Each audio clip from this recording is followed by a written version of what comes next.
Je m'appelle Isabelle Lima, j'ai 40 ans, et aujourd'hui je suis ici pour vous raconter l'histoire qui a bouleversé ma vie à jamais.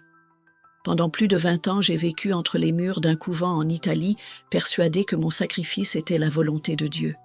Mais ce que j'ai vu et vécu à l'intérieur de ces murs m'a poussé à remettre en question tout ce que je croyais jusque-là.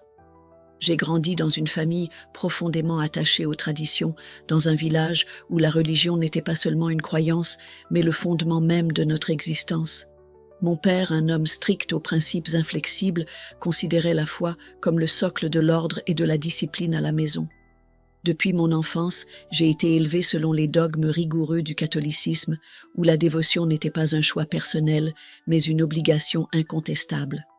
Chaque acte, chaque pensée devait être en parfaite conformité avec les enseignements reçus, et tout écart était considéré comme une grave transgression. Pourtant, au fil des années, mon esprit inquiet a commencé à remettre en cause ce que j'acceptais auparavant sans question. Je posais des questions, cherchais des réponses, mais je me heurtais souvent à des silences embarrassants ou à des regards qui m'avertissaient de ne pas insister. À 19 ans, ma vie a pris un tournant inattendu. Mon père, face à mon besoin grandissant d'indépendance, voyait mon attitude comme un affront inacceptable. Pour lui, une femme désireuse de tracer sa propre voie représentait une menace directe pour les valeurs qu'il chérissait tant. Convaincu que le monde extérieur était une source de corruption et de perdition, il a pris une décision radicale. Sans me laisser le moindre choix, il m'a envoyé au couvent de Santa Maria da Redenção. Pour lui, cet endroit serait le seul capable de préserver ma pureté et de me conduire vers un but digne aux yeux de Dieu. En franchissant les portes du couvent, j'avais le sentiment de ne pas seulement quitter ma maison, mais aussi une part essentielle de moi-même. L'environnement semblait isolé du reste du monde par d'imposants murs de pierre qui absorbaient toute trace de vie extérieure. La lumière peinait à pénétrer à travers les fenêtres étroites, projetant des ombres longues dans les couloirs froids et silencieux. Il y avait dans l'air un poids non pas de sérénité, mais de soumission. Dès mon arrivée, on m'a dit de me débarrasser de tout objet pouvant me rappeler ma vie antérieure. Vêtements, ornements, souvenirs. On nous dépouille de tout comme si effacer notre passé était un impératif indispensable à la purification de l'âme. Les règles au sein du couvent étaient strictes et leur respect exigé sans discussion. Parler sans permission était formellement interdit. Le silence n'était pas seulement un signe de respect, mais un moyen d'atteindre une complète purification spirituelle. La routine quotidienne était épuisante et immuable. Prières au lever du soleil, longues heures de travail manuel, études religieuses l'après-midi et pénitence avant le repos. La soumission n'était pas seulement attendue, mais imposée comme la base de l'existence derrière ces murs. La figure qui dirigeait le couvent avec une autorité incontestée était la mère supérieure sœur Joséphine. Sa présence inspirait une crainte presque révérentielle. Son regard perçant et sa posture rigide laissaient clairement entendre qu'il n'y avait pas de place pour le doute ou la désobéissance. Dès le premier instant, elle avait fait comprendre que sa parole était la loi et que défier ses ordres était hors de question. Au début, j'ai essayé de m'adapter, croyant que ma résignation me rapprocherait de Dieu, mais rapidement, une inquiétude a commencé à grandir en moi. Quelque chose dans cet environnement me causait un malaise, une sensation d'oppression que je ne parvenais pas à expliquer. Au fil des jours, j'ai réalisé que je n'étais pas la seule à ressentir cela. Beaucoup de sœurs vivaient dans un état permanent de peur. Elles évitaient de se regarder dans les yeux, parlaient d'une voix tremblante et gardaient toujours la tête baissée, comme si elles portaient un fardeau invisible. Les silences prolongés, les absences jamais expliquées, les murmures discrets qui résonnaient dans les couloirs la nuit. Tout cela m'a fait comprendre qu'il y avait quelque chose de mauvais dans cet endroit. Un jour, alors que je priais dans la chapelle, j'ai aperçu une jeune sœur agenouillée dans un coin. Sa poitrine se soulevait et retombait de façon désordonnée. Ses mains tremblaient. Je me suis approchée pour lui demander si elle allait bien, mais, en me voyant, elle s'est levée brusquement et est partie précipitamment, sans même me regarder. À ce moment-là, j'ai compris qu'un secret sombre pesait sur le couvent. À partir de ce moment-là, j'ai commencé à remarquer ce qui se passait autour de moi. Des regards furtifs, des phrases coupées en plein milieu des pas précipités à des heures inhabituelles. Un jour, alors que j'aidais à ranger la bibliothèque avec une novice nommée Cara, quelque chose s'est produit qui a fait glacer mon sang. Différente des autres, Cara semblait toujours nerveuse, comme si elle vivait sous une surveillance constante. Lors d'un moment de calme apparent, elle s'est approchée et d'une voix presque chuchotée a prononcé des mots qui allaient rester gravés dans ma mémoire. « Isabella, cet endroit n'est pas ce qu'il paraît. » Mon instinct m'a poussé à demander des explications, mais avant que je puisse dire quoi que ce soit, la mère supérieure est apparue à la porte. Aussitôt, Claire s'est tue et a baissé la tête, comme si ces mots n'avaient jamais été prononcés. Pourtant, ils résonnaient en moi. Que voulait-elle dire? Que se passait-il vraiment? Si ce couvent était un sanctuaire de foi et de rédemption, pourquoi tant de sœurs vivaient-elles dans la peur? Cette nuit-là, alors que j'essayais de dormir, j'ai entendu un murmure venant de la cellule voisine. M'approcher du mur et coller mon oreille était instinctif. C'était la voix de Claire tremblante. « Seigneur, aide-moi à sortir d'ici. » Mon cœur s'est emballé. J'ai voulu l'appeler, lui dire que je n'étais pas loin, mais quelque chose en moi m'en a empêché. Les jours suivants, la tension en moi a monté. Une partie de moi voulait croire que le couvent était un lieu sacré, mais les signes qu'il se passait quelque chose de troublant devenaient de plus en plus évidents. Puis, un événement inattendu s'est produit. Pendant une des prières matinales, j'ai remarqué que Cara n'était pas à sa place habituelle. J'ai cherché son visage parmi les autres sœurs sans succès. À la fin de la cérémonie, j'ai demandé à l'une des sœurs où elle se trouvait. Sa réaction m'a alertée. Ses yeux reflétaient la peur avant qu'elle ne détourne le regard, évitant de répondre.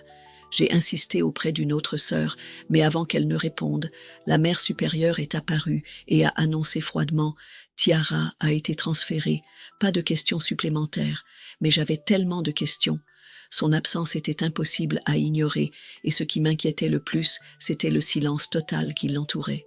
C'était comme si elle n'avait jamais existé. Toute tentative pour obtenir des réponses se heurtait à des regards effrayés et à un silence absolu.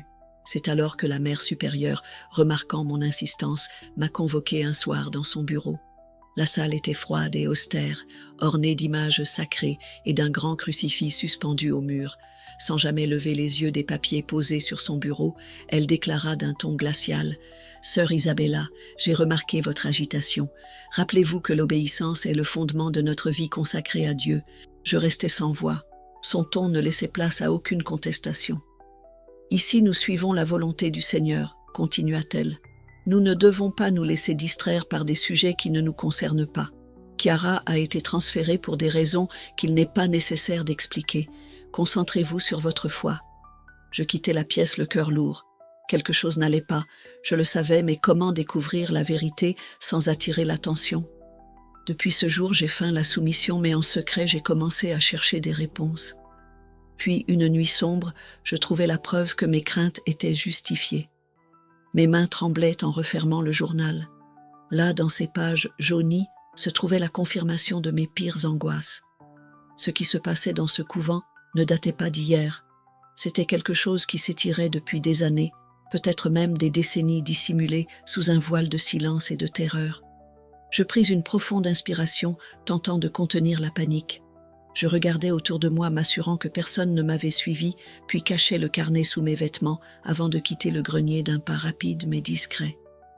Une fois rentré dans ma cellule, j'attendis la tombée de la nuit pour relire chaque mot. Avec une attention plus profonde à chaque ligne, je sentais ma poitrine se serrer comme écrasée sous un poids invisible. Comment un lieu sacré pouvait-il cacher quelque chose d'aussi pervers? Pourquoi personne n'agissait pour l'empêcher? Je revis mon enfance, la voix douce de ma mère me parlant de l'amour de Dieu. Je repensais aux paroles sévères de mon père en me confiant ici convaincu que j'y trouverais ma voie. Mais ce qui se tramait derrière ces murs n'était pas de l'amour, c'était de l'oppression, c'était un châtiment, c'était la peur. Cette nuit-là, je ne fermais pas l'œil. Je restais éveillé jusqu'à l'aube, serrant le journal contre ma poitrine, comme s'il était la dernière vérité en laquelle je pouvais encore croire. Le lendemain matin, je m'assis à la table du réfectoire avec les autres sœurs, mais maintenant le silence ne me semblait plus être un acte de dévotion. C'était un poids écrasant, un cruel rappel de tout ce qui devait rester tu. J'observais les visages autour de moi avec un regard renouvelé. Combien d'entre elles connaissaient la vérité? Combien avaient déjà souffert aux mains de ce système? Certaines avaient les yeux rouges comme si elles avaient pleuré en secret, d'autres gardaient les épaules crispées, les gestes retenus, les mots pesés avec le plus grand soin. La peur était partout, et maintenant je l'apercevais clairement. Plus tard, alors que j'organisais le garde-manger, je me suis retrouvée près de Rose, une novice réservée qui parlait rarement. Dans ses yeux brillait la même ombre d'effroi que j'avais commencé à remarquer chez les autres. Profitant de l'intimité du moment, j'ai murmuré presque imperceptiblement. « Tu sais ce qu'il est arrivé à Claire ?» Sa réaction fut immédiate. Son visage se ferma et elle secoua vivement la tête. « Ne pose pas de questions, Isabelle, » murmura-t-elle, la voix chargée d'angoisse. « Ne fais pas la même erreur qu'elle. » Un frisson parcourut ma colonne vertébrale. « La même erreur », répétai-je en avalant ma salive. Rose jeta un coup d'œil autour d'elle comme si elle craignait qu'on nous entende, puis s'approcha pour chuchoter si bas que je l'entendis à peine. Claire voulait s'enfuir et ceux qui tentent de partir disparaissent. Mon souffle s'étrangla dans ma gorge. « Où les emmène-t-il » demandai-je, le cœur battant à tout rompre. Rose détourna les yeux et secoua lentement la tête. « Je ne sais pas, mais personne n'est jamais revenu. » Avant que je puisse ajouter quoi que ce soit, une des sœurs pénétra dans le garde-manger. Rose se redressa aussitôt, retournant à sa tâche comme si rien ne s'était passé. Quant à moi, je restais figée, paralysée par la peur. Cette nuit-là, je ne trouvais pas le sommeil. Couchée dans l'obscurité, l'esprit en ébullition, les questions sans réponse tourbillonnaient. Pouvait-il me punir simplement pour avoir posé des questions? Les jours suivants bouleversèrent complètement ma perception du couvent.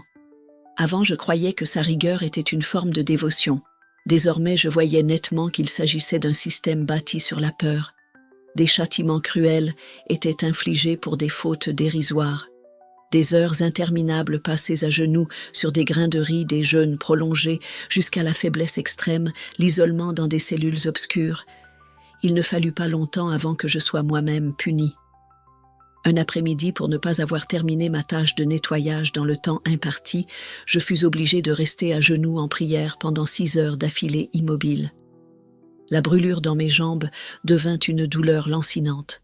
Mon estomac vide se tordait en spasmes. Personne ne vint à mon secours. Personne n'osait croiser mon regard. C'est là, dans cette position de souffrance et d'humiliation, qu'une question a commencé à résonner dans mon esprit. Était-ce cela que Dieu voulait? Si Dieu est amour, pourquoi m'a-t-on appris à le craindre plutôt qu'à lui faire confiance? Cette pensée a germé en moi, et peu de temps après la confirmation qu'il se passait quelque chose de terrible est venue lors d'une nuit que je n'oublierai jamais. Je me suis réveillée effrayée par un bruit dans le couloir, des pas précipités, des chuchotements tendus, puis un bruit étouffé, comme quelque chose de lourd traîné. Mon cœur s'est mis à battre plus vite. Je me suis levée doucement et me suis approchée de la porte, regardant par la petite ouverture dans l'obscurité du couloir. J'ai vu 2 silhouettes se mouvoir furtivement. C'étaient des religieuses. Elles traînaient quelque chose drapé dans un manteau. Mon corps lourd s'est figé. Je ne pouvais pas voir exactement ce qu'elles portaient, mais une peur totale m'a envahi. Mon instinct hurlait que je devais faire quelque chose, mais mes jambes ne répondirent pas. Quelques instants plus tard, les pas ont disparu dans le silence de la nuit. Le couvent a retrouvé sa tranquillité suffocante. Je suis retournée dans mon lit, me suis recouverte, mais il n'y avait plus moyen de dormir. Si je restais là en silence, ignorant ce qui se passait, je pourrais être la prochaine à disparaître. Les heures ont traîné jusqu'à l'aube, tandis qu'une certitude me gagnait. Je devais fuir. Puis quand je ne m'y attendais pas, l'occasion s'est présentée. La porte de ma cellule s'est ouverte. Mon cœur a fait un bond. Ce n'était pas une religieuse, ce n'était pas la mère supérieure, c'était Rose. Ses yeux étaient écarquillés, ses mains tremblaient, mais son expression était de pure détermination. « Isabelle, nous devons sortir d'ici. » J'ai retenu mon souffle. « Comment ?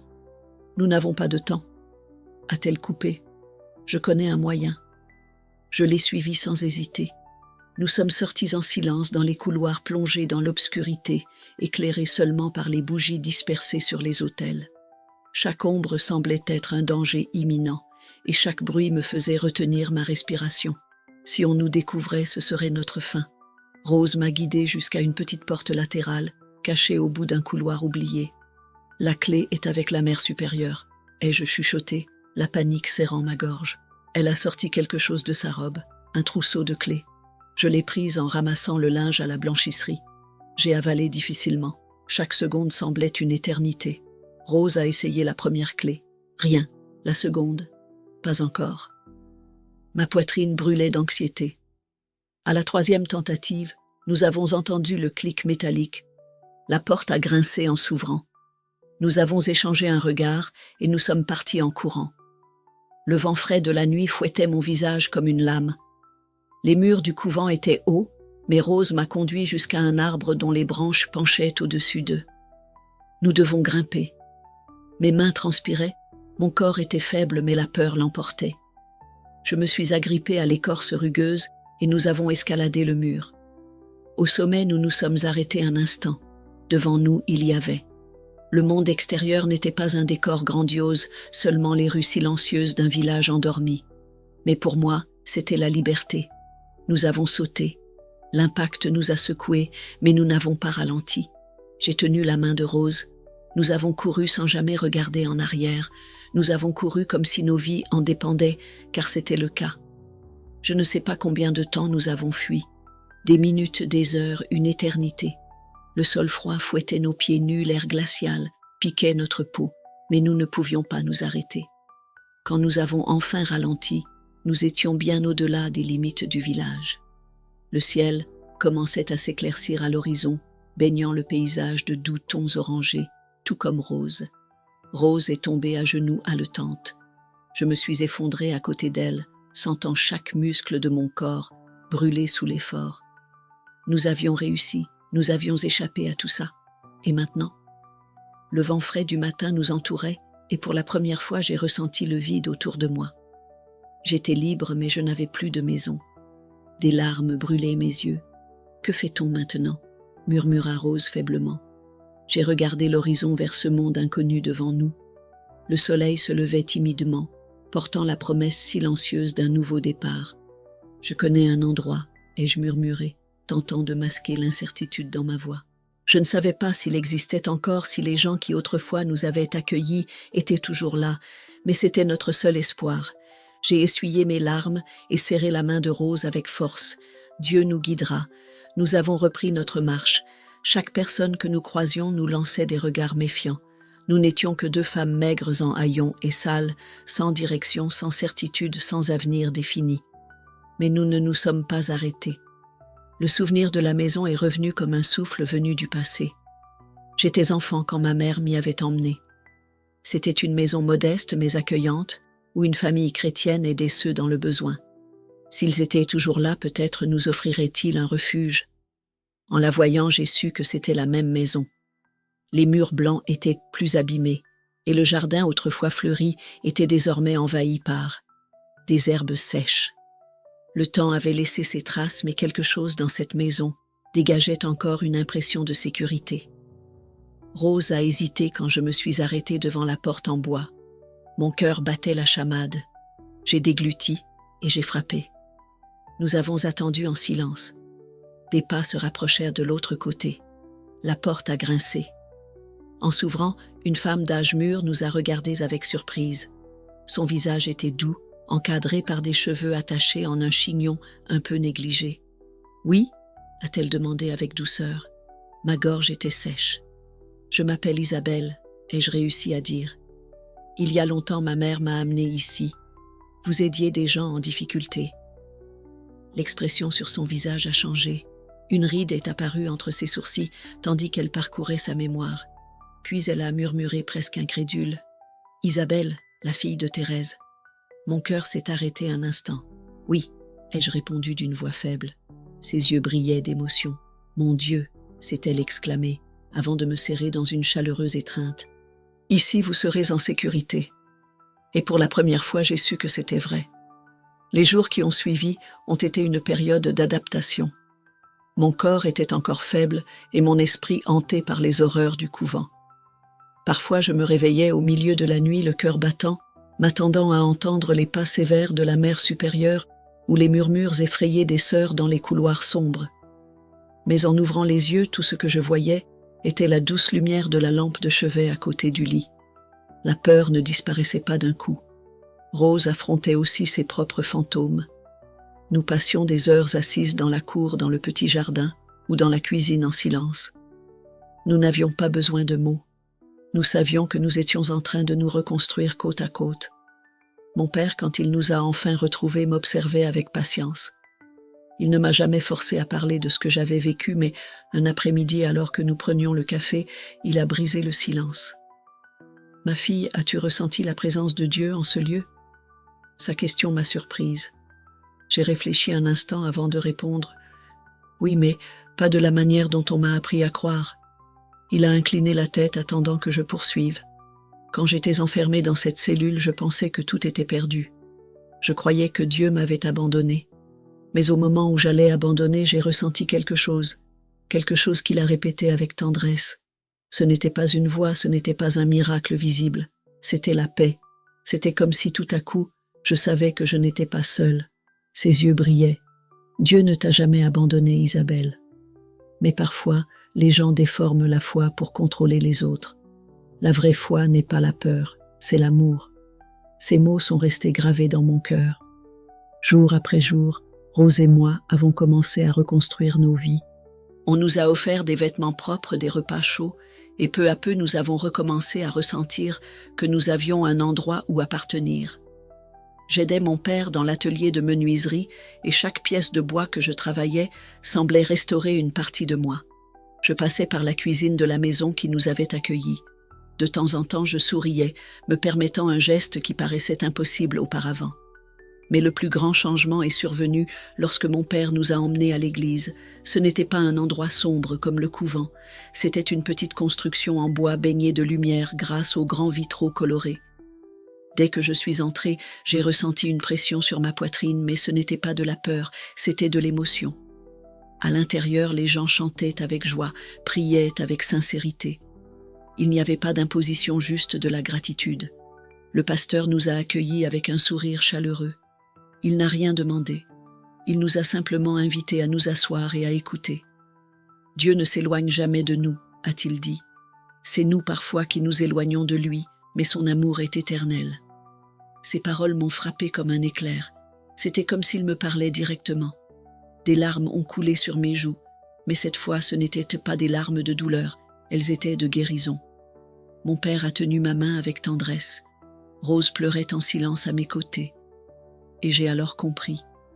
La foi n'était pas une prison. La foi était la liberté. Avec le temps, notre histoire s'est répandue. Des gens ont commencé à nous chercher. Certains voulaient comprendre, d'autres avaient besoin de se confier. C'est une nuit, après un rassemblement à l'église, qu'une jeune fille s'est approchée. Ses yeux étaient embués, ses mains tremblaient. J'ai moi aussi murmuré. J'ai vécu ça aussi. Le monde s'est arrêté un instant. J'ai fui il y a des années, mais je n'avais jamais eu le courage d'en parler jusqu'à ce que je vous entende. Rose et moi avons échangé un regard. Nous n'étions pas seuls, et c'est alors que nous avons compris que notre mission ne faisait que commencer. Dieu ne nous a pas sauvés seulement pour fuir le passé. Il nous a sauvés pour aider d'autres femmes à trouver la lumière. L'eau était froide, mais rien de tout cela n'avait d'importance au moment où elle m'a immergée. C'était comme si tout ce qui appartenait au passé commençait à s'effacer. La peur, la douleur, la culpabilité. Tout ce que le couvent avait tenté d'effacer en moi. Dieu était en train de restaurer. Et quand j'ai émergé, les applaudissements et les voix joyeuses emplissaient l'air. Mais rien de tout cela ne pouvait égaler ce que je ressentais à l'intérieur. Liberté, paix, un nouveau départ. Peu après, ce fut au tour de Rose. Quand elle sortit de l'eau, elle me serra dans une étreinte forte. Nous avons pleuré ensemble, mais cette fois nos larmes n'étaient pas de souffrance. Elles étaient des larmes de joie, car après tant de temps passé dans l'obscurité, nous avions enfin été rachetés. Cette nuit-là, après la célébration, nous étions assises sur le porche de la maison de mon père, regardant le ciel étoilé. Un silence s'étendit entre nous, mais ce n'était pas un silence gênant. C'était un silence de gratitude, de compréhension. Puis, au bout d'un long moment, Rose murmura « Penses-tu que tout cela arrive pour une raison ?» Je levai les yeux vers le ciel et pris une profonde inspiration, sentant la brise nocturne caresser ma peau. Oui. Elle sourit doucement, comme si elle attendait cette réponse. Moi aussi. Nous sommes restés là, absorbant l'immensité de l'univers au-dessus de nous. Puis Rose prit ma main. Merci de ne pas avoir abandonné. Je lui souris, sentant mon cœur se réchauffer. Merci à toi d'être resté à mes côtés. Nous fermâmes les yeux et prîmes un moment de silence. Pas pour le passé, pas pour ce que nous avions perdu, mais pour tout ce que Dieu avait encore prévu pour nous. Notre chemin ne faisait que commencer. Dieu nous avait rachetés, il avait guéri nos blessures, et maintenant, il nous appelait à vivre dans son amour. Il n'y avait plus de peur ni de douleur, il n'y avait que de la grâce, il n'y avait que de la liberté. Et dans cette liberté, nous avons trouvé notre véritable rédemption.